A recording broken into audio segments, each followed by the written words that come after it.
complex trauma reshapes a child's self-identity from a positive to a negative. Now, we've done a whole series on shame, and I don't want to go through it again. I just want to summarize it. But what we're going to see is complex trauma causes shame, and then shame is really where a lot of the characteristics then come from. They're the attempt of the person to hide their shame, to compensate for their shame, to feel better about themselves, to get others to like them. They're all responses to shame, which comes out of complex trauma.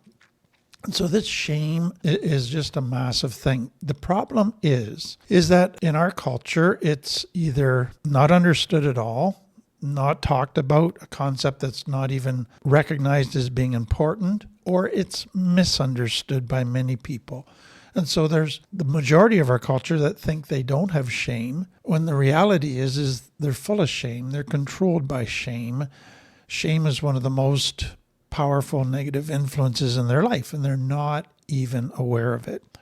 The common misunderstanding to me around shame is that people just think of shame as an emotion, and it is an emotion. So we hear all the time, you should be ashamed of yourself. And so we immediately identify, oh, I understand the emotion of shame. But what I want you to understand is that emotion of shame comes out of a deeper element of shame, which is it's a core belief about myself.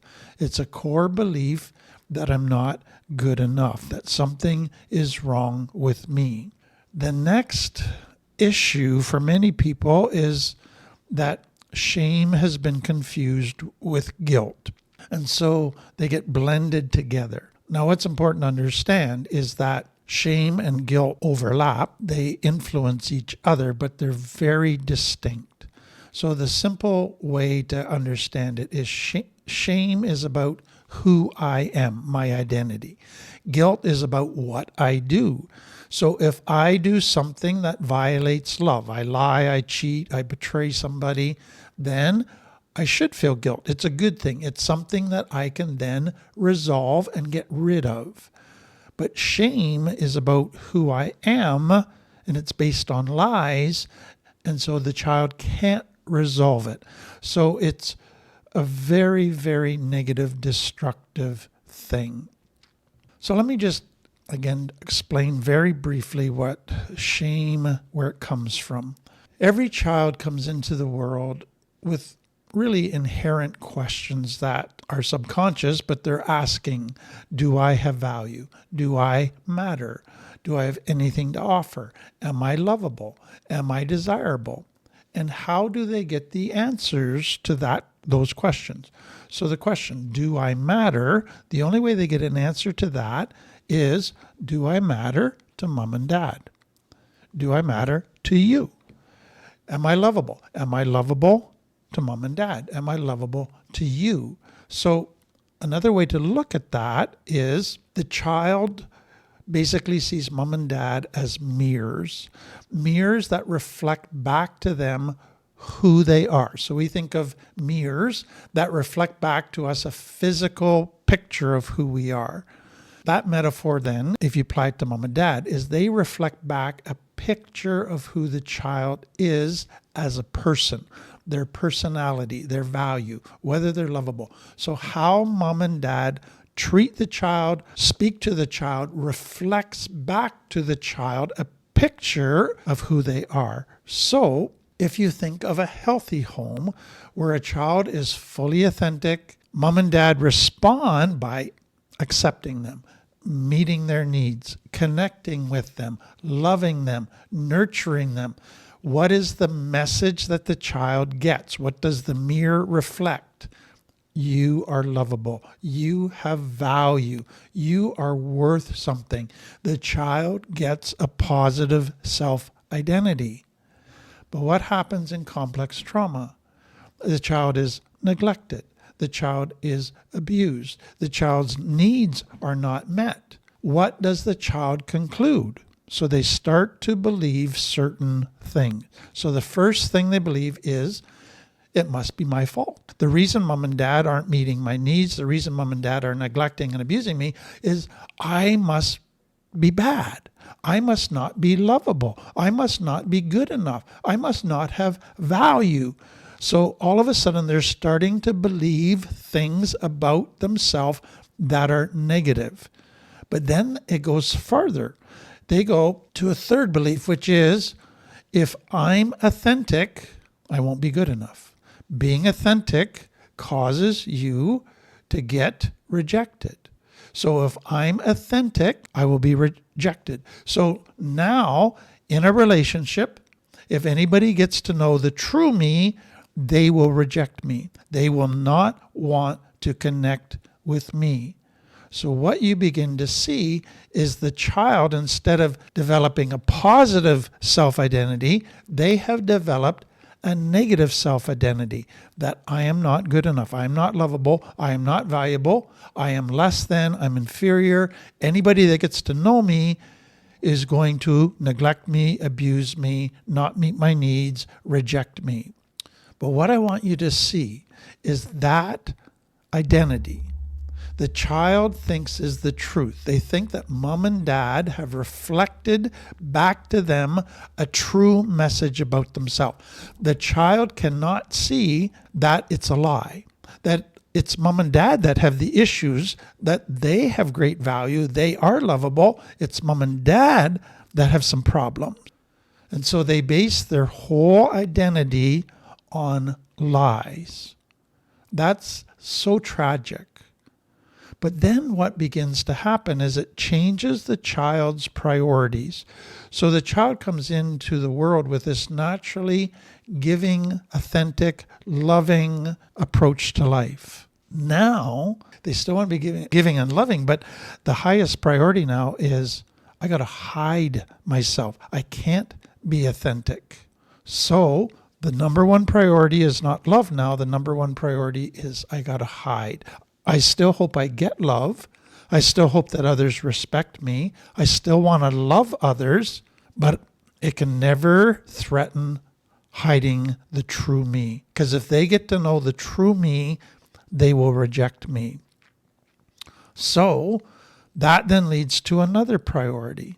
In order for them to love me and respect me, I have to compensate for what I believe is the true me. I have to become something different, something that they would respect, something that they would love, something they would like, something that will cause them to want to meet my needs and have a relationship with me. Being authentic is the greatest crime. So that's shame.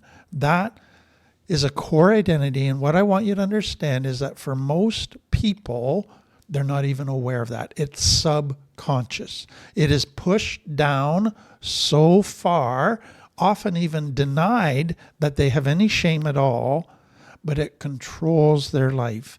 All of their relationships, all of their interactions with people, when you start to break it down, you begin to realize it's controlled by this shame belief that if they get to know me, they will reject me. As I am by myself, I am not good enough. So with that as kind of the overriding thing that comes out of complex trauma, all of the other characteristics I'm going to give you now and the next couple weeks come out of shame. It's an attempt of the brain to hide, to compensate for shame, to try to be good enough, to feel better about themselves, to try and get their needs met. All of these other characteristics are the brain trying to come up with solutions to the shame identity. So let's go into them. So number one is, I must wear masks or develop personas. So if anybody gets to know the authentic me, they will reject me. So if you look at this diagram, you have the belief of the child that the true me is bad. It leads to rejection, so I must exit out or hide it. I can't be authentic, so basically let's lose self. Therefore, we must develop a bunch of personas around this hidden part of me that I think everybody will like, everybody will respect. And then within their mind, they have this ideal self persona. If only I was like this, everybody would like me, everybody would love me. And so in their mind, it's their only way to get love, respect, to get their needs met, to feel better about themselves. In order to feel better about myself, I must get others to feel good about me, and then I will piggyback off their feelings of me. So early on, children begin to develop different roles, ways of behaving, patterns of behaving that they think will get their needs met, that will maybe make dad less angry, make dad more interested in them, solve some of the problems in the family to make a more healthy family. So some children go to the hero. I am going to be the perfect child. I'm going to take care of everybody's needs. I'm going to get straight A's in school. I'm going to do lots of chores. I am going to take care of everybody. I will be the hero. And they do that. And it looks like they're a wonderful child. It looks like they don't have any issues.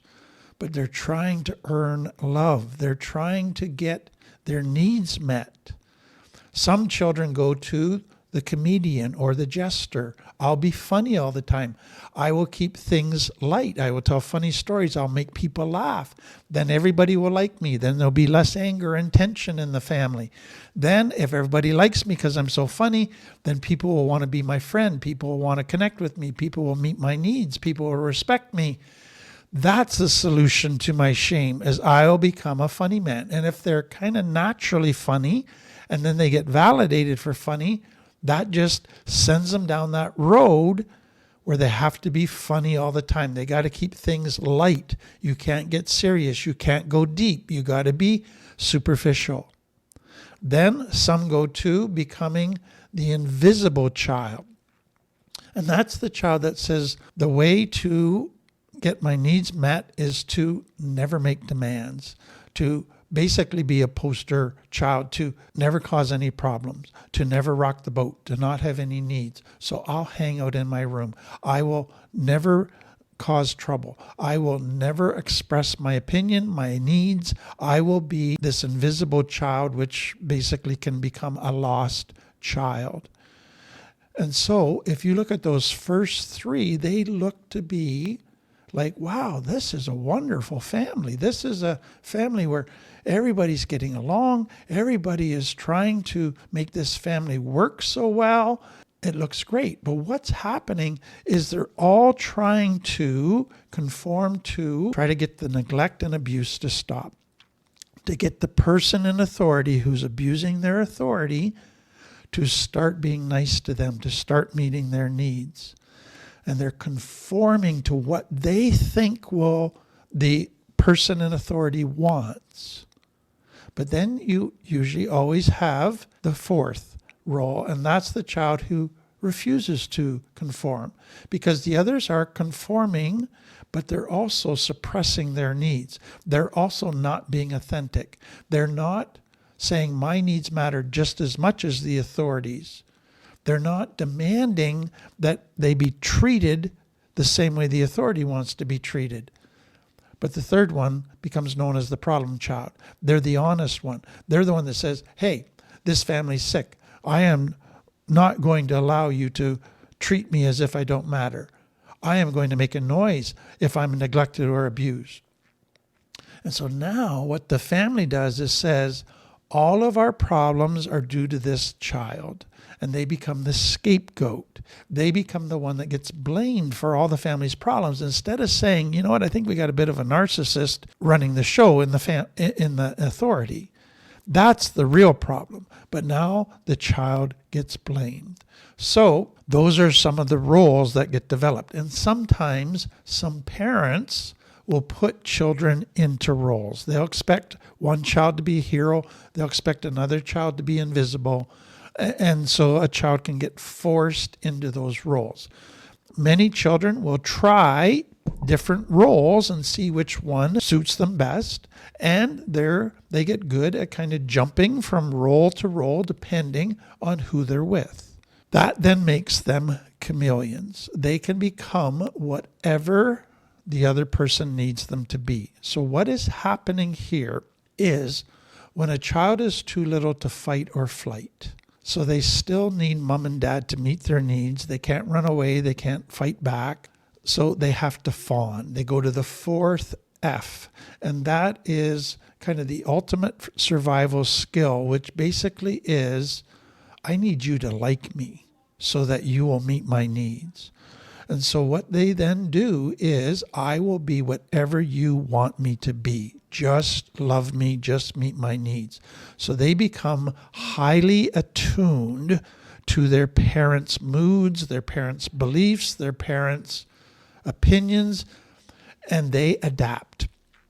And I will become more attuned to what you need than what I need, to what you believe. I will think like you. I don't even know what I believe. I don't even know what I feel, but I sure know what you feel.